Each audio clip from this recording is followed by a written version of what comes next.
ayah dari Hanzalah ini tidak masuk Islam, tidak memeluk Islam, malah dia lari ke Romawi dan dia meninggal di sana. Sedangkan Hanzalah ini, putranya ini sudah masuk Islam dan syahid pada waktu perang Uhud. Dalam satu riwayat disebutkan bahwa pada saat perang Uhud itu Hanzalah ini sudah hampir membunuh Abu Sufyan, sudah dalam keadaan lemah, sudah hampir dibunuh gitu. Tapi tiba-tiba kemudian Hanzalah ini ditikam dari belakang oleh Shaddad bin Al-Aswad, sehingga kemudian tidak jadi sampai membunuh Abu Sufyan, dan dia gugur menjadi syahid pada saat perang Uhud itu. Lalu kemudian Rasulullah sallallahu alaihi wasallam menyebutkan, laqad ra'aitul malaikata tugassiluhu, aku melihat jenazahnya Hanzalah bin Abi Amir ini dimandikan oleh malaikat.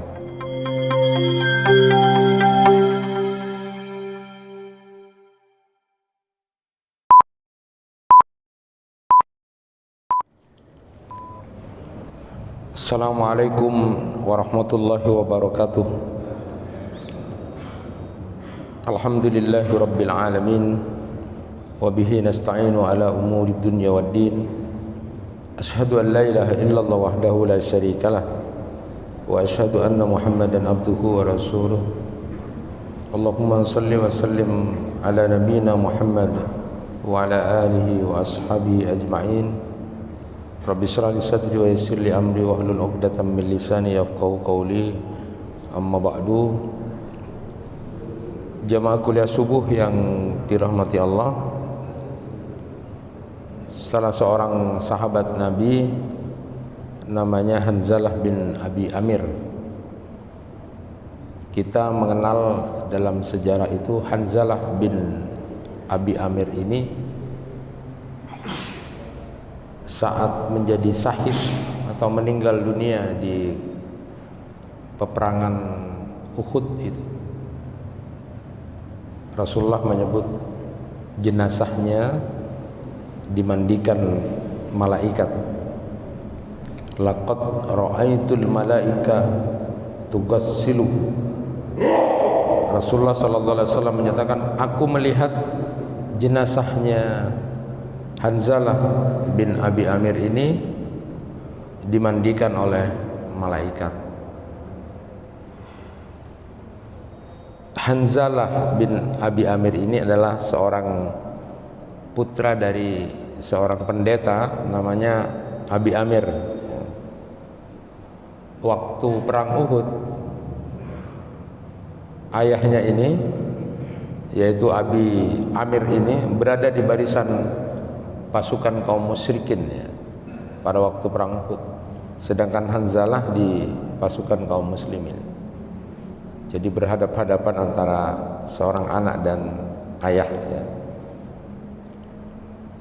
Pada waktu Fathu Makkah pun Abi Amir ini, ayah dari Hanzalah ini, tidak masuk Islam, tidak memeluk Islam, malah dia lari ke Romawi dan dia meninggal di sana. Sedangkan Hanzalah ini, putranya ini sudah masuk Islam dan syahid pada waktu perang Uhud. Dalam satu riwayat disebutkan bahwa pada saat perang Uhud itu Hanzalah ini sudah hampir membunuh Abu Sufyan, sudah dalam keadaan lemah, sudah hampir dibunuh gitu. Tapi tiba-tiba kemudian Hanzalah ini ditikam dari belakang oleh Shaddad bin Al-Aswad, sehingga kemudian tidak jadi sampai membunuh Abu Sufyan, dan dia gugur menjadi syahid pada saat perang Uhud itu.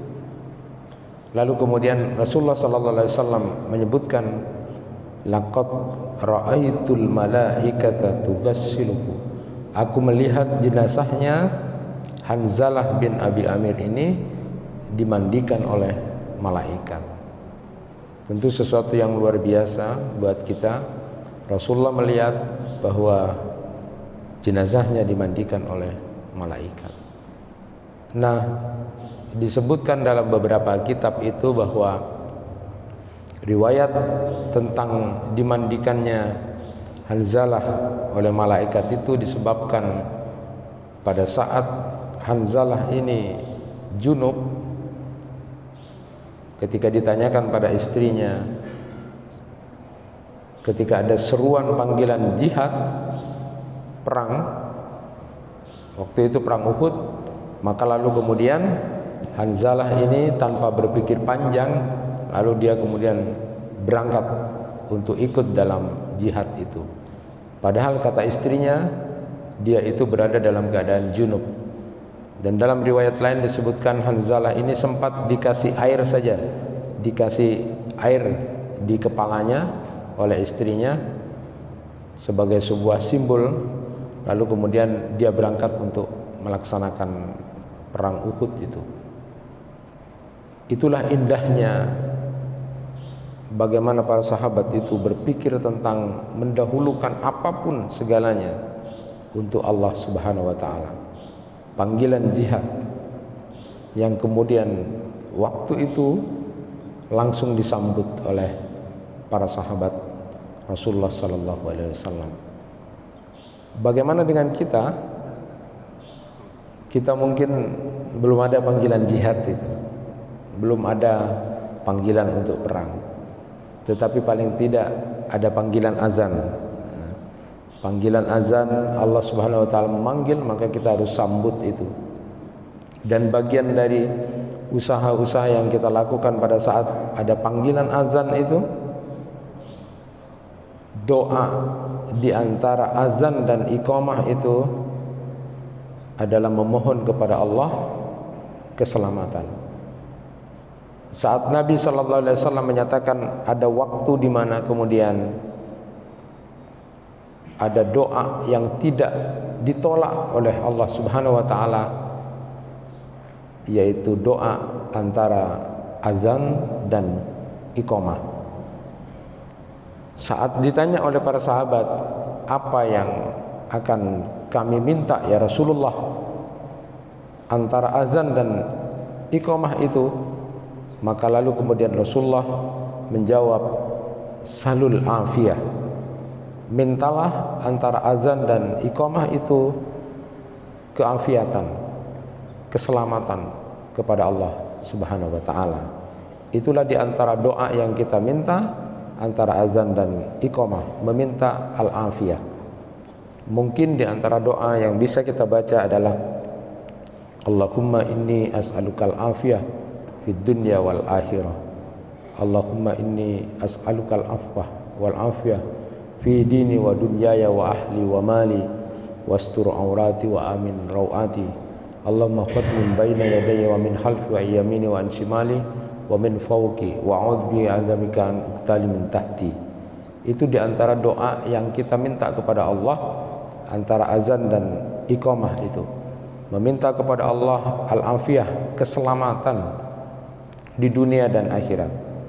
Meminta kepada Allah maaf, meminta keselamatan kepada Allah tentang urusan agama kita yang mungkin masih belum sempurna. Salat kita, puasa kita, perilaku-perilaku keagamaan kita yang minta maaf kepada Allah masih belum sempurna. Urusan agama kita, urusan keduniaan kita, mungkin masih ada hal-hal yang tidak baik dalam perilaku kehidupan kita di dunia ini. Wa ahli, dan urusan keluarga kita, mungkin kita masih suka membentak istri kita, melawan suami kita, memukul anak kita. Ada banyak urusan di keluarga kita yang masih belum sempurna, maka lalu minta maaf kepada Allah. Urusan agama, urusan keluarga, urusan dunia kita yang mungkin masih ada harta-harta yang tidak baik, meminta kepada Allah untuk dimaafkan.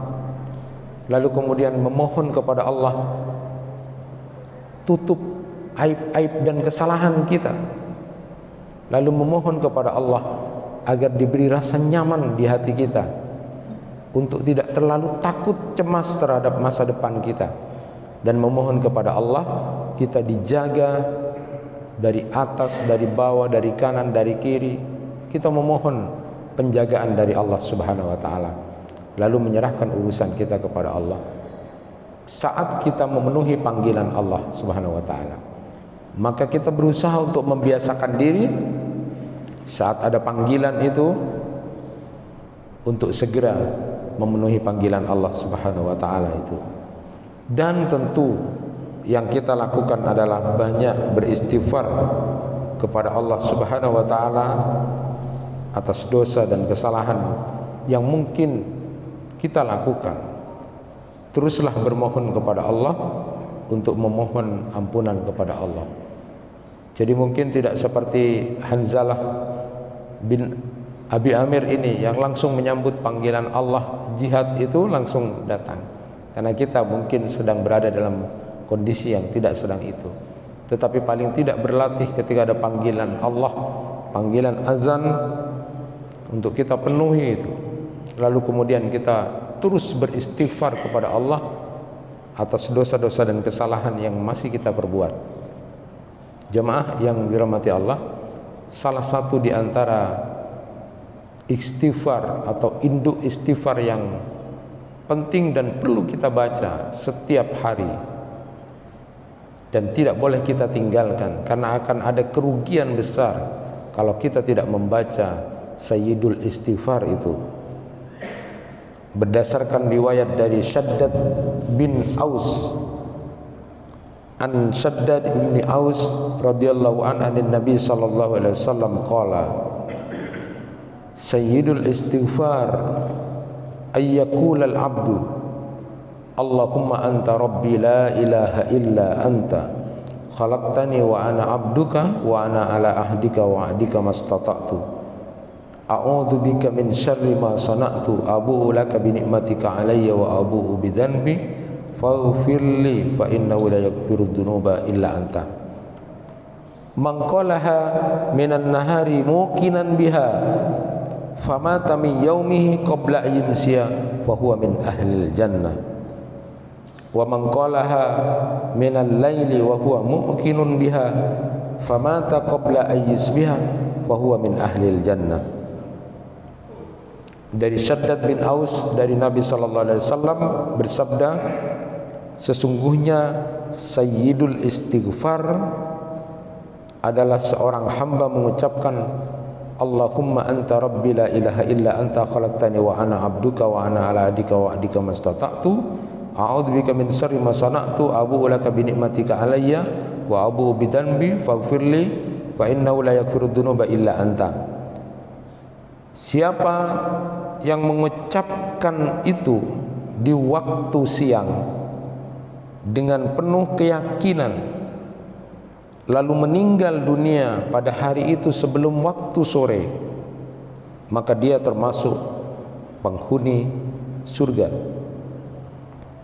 Dan barang siapa yang membacanya di waktu malam dengan penuh keyakinan lalu dia meninggal sebelum waktu pagi, maka dia termasuk penghuni surga. Jadi hadis ini adalah hadis sahih, diriwayatkan oleh Imam Bukhari, Imam An-Nasa'i, Ibnu Hibban, At-Tabrani dan Al-Hakim. Dan dalam riwayat At-Tirmizi itu dengan lafaz awalnya Rasulullah sallallahu alaihi wasallam menyatakan ala adulluka ala sayyidil istighfar, maukah aku tunjukkan kepadamu induknya istighfar itu. Kalau Imam Bukhari itu memasukkan hadis ini dalam bab istighfar yang paling utama. Jadi ini menunjukkan bahwa Imam Bukhari itu menganggap bahwa lafaz istighfar ini Allahumma anta rabbi dan seterusnya itu adalah lafaz istighfar yang terbaik, karena kandungan di zikiran ini atau doa ini memang layak disebut sebagai Sayyidul Istighfar, induknya istighfar atau penghulunya istighfar. sebagaimana yang disifati oleh Nabi sallallahu alaihi wasallam. Nabi sallallahu alaihi wasallam menamakan lafaz istighfar ini dengan Sayyidul Istighfar karena terkandung dalam hadis ini makna pertaubatan, makna merendahkan diri di hadapan Allah, dan itu tidak terdapat dalam hadis-hadis taubat lainnya. Makanya dalam kitab Fathul Bari itu mengutip pendapat dari Imam At-Tibi bahwa lafaz doa atau zikir ini mengandung makna taubat secara menyeluruh. Maka dipakailah dengan istilah Sayyidul Istighfar, yang artinya induk atau pimpinan yang dituju dalam semua keperluan dan semua urusan kembalinya kita kepada Allah dalam pertaubatan. Maka amat sangat rugi bila tidak membaca doa atau zikiran ini paling tidak 2 kali sehari, di waktu pagi dan di waktu petang. Karena keutamaannya sudah disebut, diantaranya adalah akan menjadi penghuni surga bagi yang membacanya dengan penuh keyakinan. Jemaah yang dirahmati Allah, sebagaimana yang kita maklumi bersama bahwa kalimat istighfar ini merupakan kalimat yang berisi permohonan ampunan kepada Allah dan juga pertaubatan kepada Allah. Juga kita pahami bersama bahwa kita tidak ada yang terluput dari dosa dan kesalahan itu. Maka paling tidak penting untuk kita pahami bersama apa yang kemudian disampaikan oleh Ibnu Abbas radhiyallahu anhuma, itu yang menyatakan la kabirata ma'a istighfar wala saghirata ma'a israr. Tidak ada dosa besar jika diiringi dengan taubat, dengan istighfar, dan tidak ada dosa kecil kalau kemudian dikerjakan terus menerus. Para ulama menyebutkan bahwa Allah Subhanahu wa taala memberikan rasa aman kepada manusia itu 2. Yang pertama, hadirnya Nabi Muhammad sallallahu alaihi wasallam, dan yang kedua adalah istighfar ini. Nabi sallallahu alaihi wasallam telah wafat, maka berarti masih tinggal satu, yaitu istighfar. Karena itu menjadi pengaman dari murka dan kemudian marahnya Allah Subhanahu wa taala. Kita ingat misalnya salah satu peredam murka Allah itu adalah banyaknya hamba-hamba Allah yang beristighfar di malam hari, di waktu sahar, yang dalam Al-Quran disebut wabil ashari hum yastaghfirun, Az-Zariyat ayat 18. Di waktu sahar mereka kemudian membaca istighfar. Dalam hadis qudsi riwayat Imam Baihaqi itu dari Anas bin Malik radhiyallahu an, bahwa Allah Subhanahu wa taala berfirman, innallaha ta'ala yaqulu inni la ahimmu bi ahlil ardi adzaba fa idza nadartu ila umari buyuti wal mutahabbina fi wal mustaghfirina bil ashar saraftu adabi anhum. Sesungguhnya Allah Ta'ala berfirman, sungguh aku hendak memberikan azab terhadap penghuni bumi itu, tetapi saat aku menyaksikan orang-orang yang menyemarakkan rumah-rumahku, masih ada orang-orang yang ke masjid, masih ada orang-orang yang memakmurkan masjid, masih ada orang-orang yang kemudian menyemarakkan kegiatan ibadah di rumah-rumah Allah, di masjid-masjid. Lalu kemudian aku lihat orang yang saling menyayangi karena aku, kata Allah, Dan lalu kemudian aku melihat ada orang-orang yang membaca istighfar di waktu sahar, maka aku alihkan siksa dan azab itu dari mereka. Jemaah yang dirahmati Allah, Rasulullah sebagaimana yang sudah kita pahami bersama, beliau terbiasa dan membiasakan diri membaca istighfar 70 kali sampai 100 kali. Dalam satu riwayat disebutkan 70 kali dan di riwayat lain itu 100 kali. Kita lihat misalnya beberapa redaksi istighfar itu menurut beberapa riwayat. Yang pertama, riwayat dari Abu Hurairah. Riwayat dari Abu Hurairah. Wallahi inni la astaghfirullah wa atubu ilaih fil yaumi aksar min sab'ina marrah. Demi Allah, sesungguhnya aku benar-benar memohon ampunan kepada Allah dan bertaubat kepadanya dalam sehari semalam lebih dari 70 kali. Jadi redaksi istighfarnya itu astaghfirullah wa atubu ilaih, astaghfirullah wa atubu ilaih, astaghfirullah wa atubu ilaih, itu 70 kali. Itu menurut riwayat dari Abu Hurairah. Kemudian riwayat dari Al-Asghar bin Yasar Al-Muzanni itu, wa inni la astaghfirullah fil yaumi mi'ata marrah, dan sesungguhnya aku benar-benar beristighfar dalam sehari itu 100 kali. Jadi redaksinya menurut riwayat Al-Asghar bin Yasir ini astaghfirullah, astaghfirullah, astaghfirullah 100 kali. Kemudian riwayat dari Ibnu Umar radhiyallahu anhuma, kunna na'uddu li Rasulillah sallallahu alaihi wasallam fil majlis al-wahid mi'ata marrah, rabbi ighfirli wa tub alayya innaka antat tawwabur rahim, rabbi ighfirli wa tub alayya innaka antat tawwabur rahim.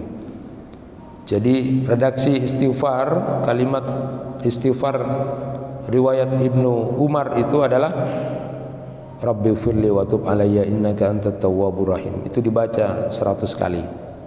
Kemudian riwayat Ibnu Mas'ud radhiyallahu an, qala Rasulullah sallallahu alaihi wasallam, man qala astaghfirullah alladzi la ilaha illa huwal hayyul qayyum wa atubu ilaih ghufirat dunubu wa in kanat qad farra minaz zahfi. Rasulullah sallallahu alaihi wasallam bersabda, siapa yang mengucapkan astaghfirullah alladzi la ilaha illa huwal hayyul qayyum wa atubu ilaih, maka akan diampuni dosa-dosanya walaupun pernah lari dari medan perang. Hadis riwayat Abu Daud.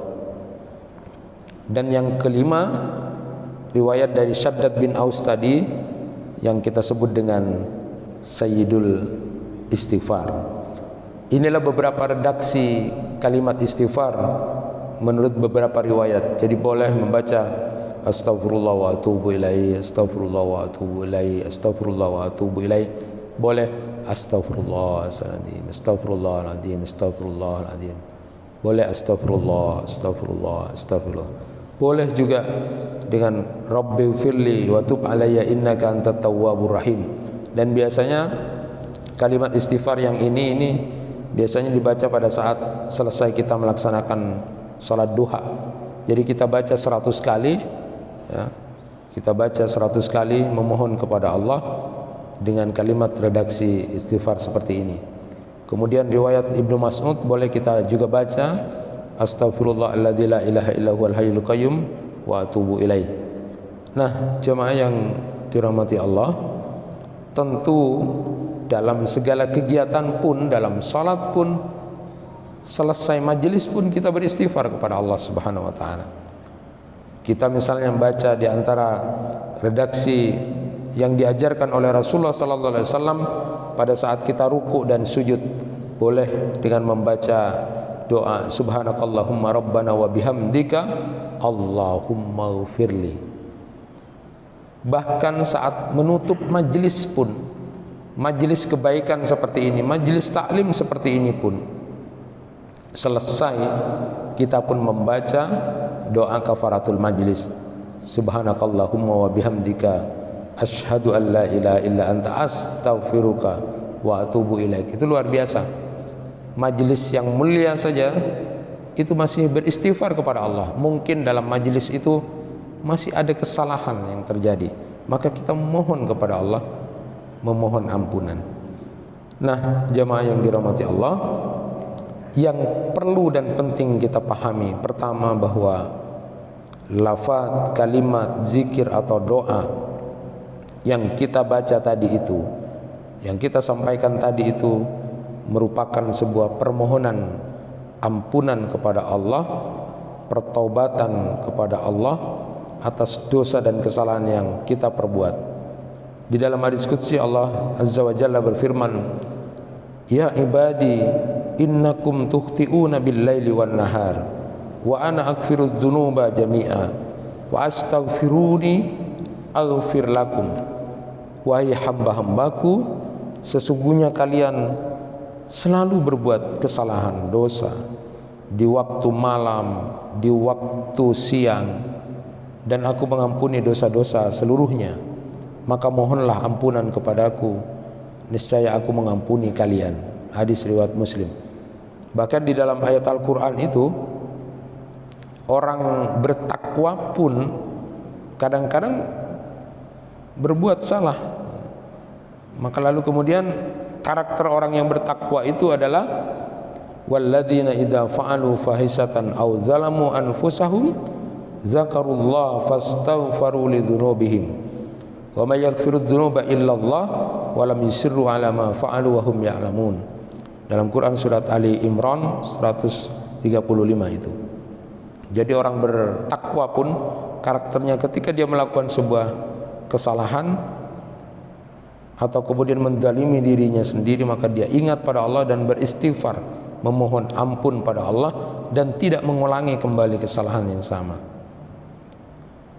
Di dalam riwayat yang lain kemudian disebutkan, di dalam firman Allah yang lain disebutkan, "Qul ya ibadiyalladzina asrafu ala anfusihim la taqnatu min rahmatillah innallaha yaghfirudz dzunuba jami'a innahu wal ghafurur rahim." Kita disuruh untuk tidak putus asa dari dosa dan kesalahan yang dilakukan, karena Allah Maha Pengampun dan Maha Penyayang. Ada kisah yang menarik yang ada dalam kitab Al-Mawaidul Usfuriyah itu. Syekh Al-Usfuri itu saat menjelaskan tentang hadis yang bercerita tentang bagaimana kemudian Allah mengampuni dosa seorang hamba itu. Di zaman Nabi Musa alaihissalam ada orang yang meninggal. Di zamannya Nabi Musa alaihissalam itu ada seorang laki-laki yang meninggal. Tidak ada yang ngurus, karena orang ini dilihat orang kayak orang fasik gitu. Jadi tidak ada yang ngurus, tidak ada yang mengkafani, mensalatkan. Semua orang nggak ngurus orang ini. Lalu kemudian Nabi Musa diperintahkan oleh Allah Subhanahu wa taala untuk merawat jenazah ini, ya. Karena ini perintah dari Allah, lalu kemudian Nabi Musa mencari tempat yang kemudian ditunjukkan oleh Allah itu tentang jenazah laki-laki yang nggak diurus karena dia orang, kelihatannya dia orang fasik, orang banyak dosa, banyak maksiat, jadi tidak ada yang mau ngurus. Lalu ketika Nabi Musa tanya kepada beberapa orang dengan beberapa tanda-tanda yang ditunjukkan oleh Allah, alamatnya ini siapa-siapa, semua orang menyaksikan, ya dia orang apa itu, biarlah, tidak usah diurus gitu bahasanya. Semua orang menyaksikan bahwa jenazah itu adalah jenazah yang tidak baik. Lalu kemudian Nabi Musa bertanya kepada Allah, "Ya Allah, kenapa aku diperintahkan untuk mengurus jenazah ini yang orang-orang semuanya sudah tidak suka, dia orang nggak baik, dia banyak maksiat, banyak dosa." Lalu kemudian Nabi Musa juga mengatakan kepada Allah, fa anta a'lam minhum bis sana'i wat tasbih. Allah menjawab, benar engkau Musa, apa yang dikatakan mereka tentang orang itu, tetapi ketahuilah, kata Allah, saat orang itu mau mati, saat orang itu mau meninggal, dia berkata kepadaku, kata Allah, dia berkata kepadaku, apa yang dikatakan oleh orang itu sebelum meninggal? Dia mengatakan, ya Rob, engkau mengetahui aku ini banyak maksiat, sedangkan hatiku sesungguhnya, hatiku itu sebenarnya tidak suka berbuat maksiat itu. Aku melakukan itu karena ada 3 sebab yang berkumpul pada diriku, yaitu nafsu, teman yang buruk, dan iblis laknatullah. Engkau mengetahui apa yang aku lakukan, ya Allah, maka ampunilah aku. Fa innaka ta'lamu minni ma aqulu faghfirli. Jadi orang ini sebelum mati dia menyatakan, sebenarnya hatiku tidak suka berbuat maksiat itu, tetapi terkumpul di dalam hatiku kekuatan nafsu, teman-teman yang jelek, lalu kemudian setan yang menggoda aku. Kemudian orang ini mengatakan lagi kepada Allah, itu yang kemudian disampaikan Allah kepada Nabi Musa. Orang ini berkata lagi, ya Rob, engkau tahu aku bermaksiat, sedangkan tempatku bersama berkumpul dengan orang-orang fasik, aku berkumpul dengan teman-teman yang jelek semuanya, tetapi sesungguhnya aku lebih suka berkumpul dengan orang-orang saleh daripada mereka. Itu yang kemudian diucapkan oleh orang itu.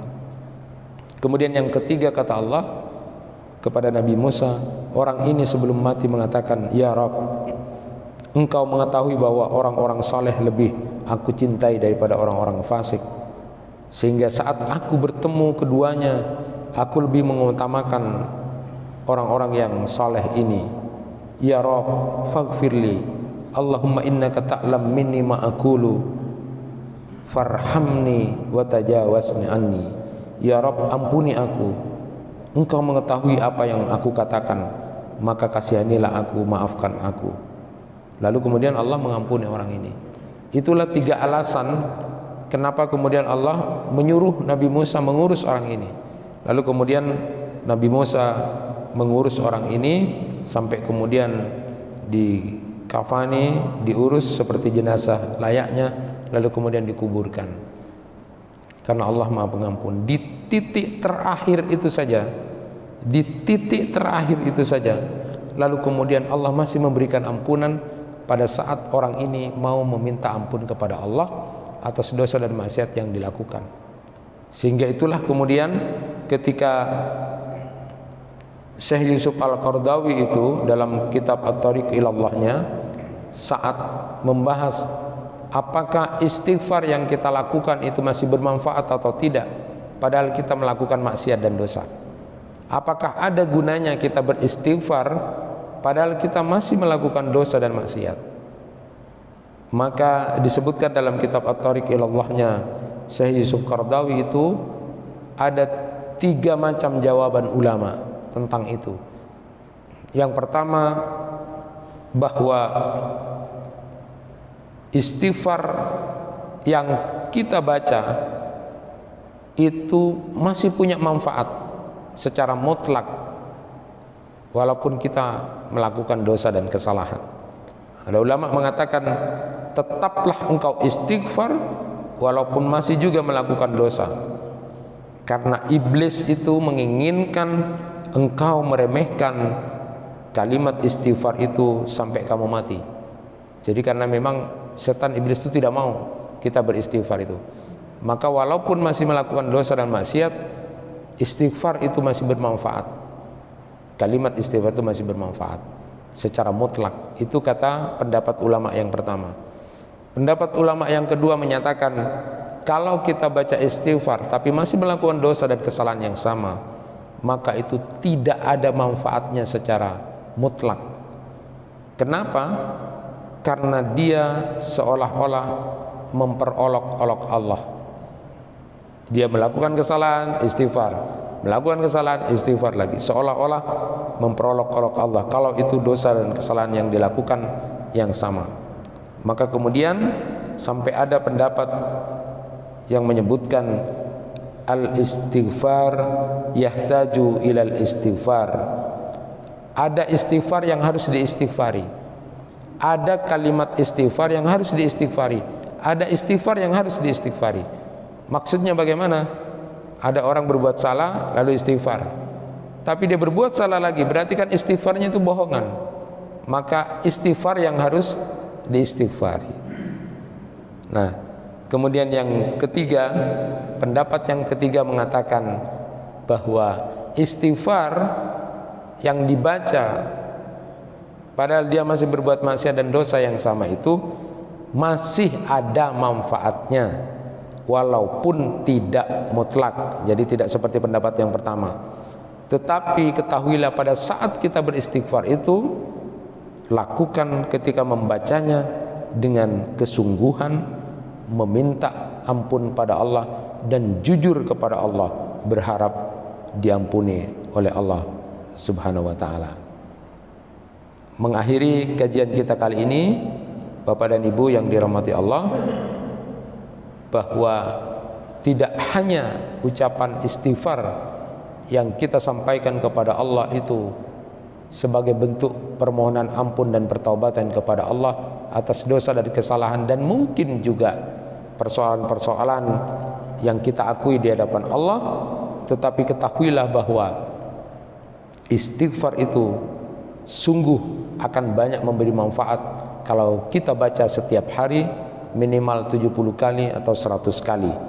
Rasulullah sallallahu alaihi wasallam bersabda, "Man lazimal istighfar ja'alallahu lahu min kulli dhikin makhraja wa min kulli hammin farha wa razaqahu min haitsu la yahtasib." Siapa yang melazimkan membaca istighfar, maka Allah menjadikan baginya dari setiap kesempitan dengan jalan keluar. Siapa yang biasa membaca dan melazimkan istighfar, kalau dia berada dalam kesedihan, nanti Allah akan rubah kondisi kesedihannya dengan keceriaan, dan Allah juga akan memberikan dari rezeki yang tidak disangka-sangka. Bahkan ada ulama yang menyatakan sederhananya, la tufakkir katsira bal istaghfir katsira. Fallahu yaftahu bil istighfari abwaba la tuftahu bit tafkir. Ini amat sangat luar biasa ungkapan dari ulama ini. Jangan terlalu banyak mikir, gak usah banyak mikir, tetapi perbanyaklah istighfar. Karena dengan istighfar itu Allah akan membuka berbagai pintu keluar dari persoalan-persoalanmu yang tidak bisa dibuka hanya dengan banyak berpikir atau mikir. Nah, inilah hal yang kemudian menarik untuk kita perhatikan. Kalau Ibnu Qayyim menjelaskan dalam kitab Madarijus Salikinnya itu, hakikat istighfar sebagai permohonan ampunan adalah agar dijaga dari efek keburukan dosa yang mungkin kita lakukan. Itu yang bisa disampaikan, mudah-mudahan bermanfaat. Kurang lebihnya mohon maaf. Subhanakallahumma wa bihamdika asyhadu an la ilaha illa anta astaghfiruka wa atubu ilaik. Assalamualaikum warahmatullahi wabarakatuh.